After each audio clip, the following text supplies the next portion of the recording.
வணக்கம். சற்று முன் கிடைக்கப்பெற்ற மிக மிக முக்கியமான செய்தி ஒன்று வெளியாகி உள்ளது. முதல்வர் ஸ்டாலின் அவர்களுக்கும் அண்ணா பல்கலைக்கழக மாணவி விவகாரத்தில் தொடர்பு இருப்பது வெட்ட வெளிச்சத்தில் தற்பொழுது வெளிவந்துவிட்டது. நேற்று சட்டமன்ற கூட்டத்தொடரில் ஆளுநர் ரவி அவர்கள் வெளிநடப்பு செய்ததற்கு முக்கியமான காரணம் முதல்வர் ஸ்டாலின் அவர்கள்தான்.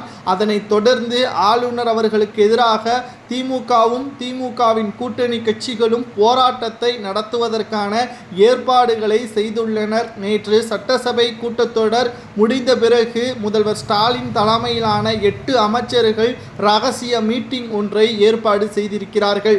அதில் ஆளுநர் ரவி அவர்கள் தமிழக சட்டசபை மரபை மீறி செயல்படுவதாகவும் அதனை எதிர்த்து தமிழகம் முழுவதும் குறிப்பாக ஆளுநர் அவர்களுக்கு தெரியும்படியான போராட்டங்களை நடத்த உள்ளதாகவும் தெரிவித்திருக்கிறார்கள்.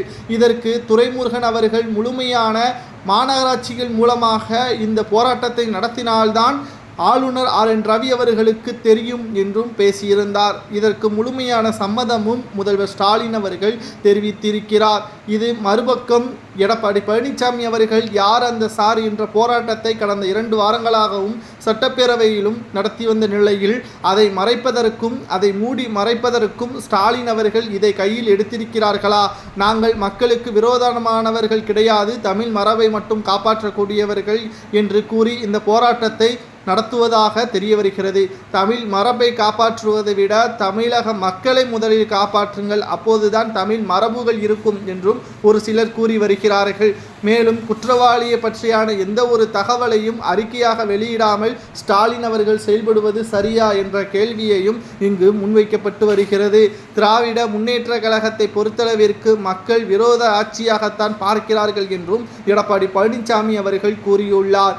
மேலும் ஆளுநர் ரவி அவர்கள் திட்டமிட்டேதான் ஸ்டாலின் அவர்களால் வெளியேற்றப்பட்டது என்றும் 3 முறை அதற்கான விளக்கத்தை சொல்லியிருந்தால் அவர் இருந்திருப்பார். அல்லது அதற்கு முன்பாக சபாநாயகர் அப்பாவு அவர்களும் முதல்வர் ஸ்டாலின் அவர்களும் ஆளுநரை சந்தித்த பொழுது இதை பற்றி தெரிவித்திருக்கலாம்.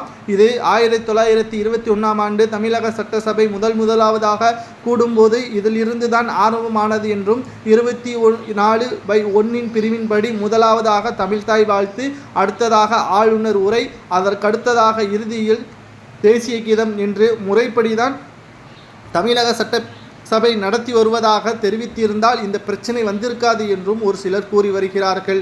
அண்ணா பல்கலைக்கழக மாணவி விவகாரத்தை மூடி மறைப்பதற்கு ஸ்டாலின் அவர்கள் திட்டமிட்டு இதை நடத்தியிருப்பதாகவும் இதனால்